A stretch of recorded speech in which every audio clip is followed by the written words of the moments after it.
Hi guys, in this video I'm going to teach you Affinity Designer. So yung Affinity Designer is a counterpart of Adobe Illustrator. So right now I'm teaching Affinity version 2. Okay, so let's open our Affinity.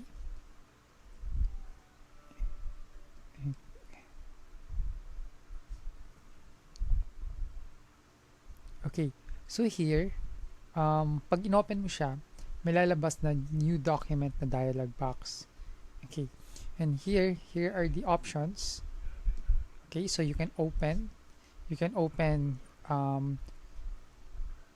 new file.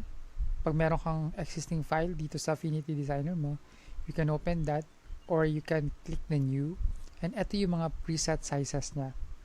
Ayan, so we have here, ayan, that will suit your needs.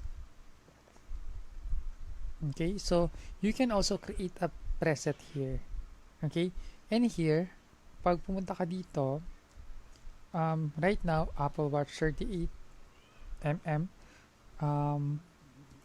pero pwede kang maghanap dito ng, ayan, ito. Let's say, yan. Okay, for web. And then, customize mo na lang siya dito. Yung page width niya, tsaka page height niya. Let's say, for example, we're going to create for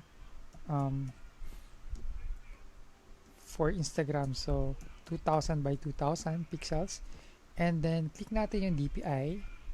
So, DPI of 72 is good naman siya for digital design.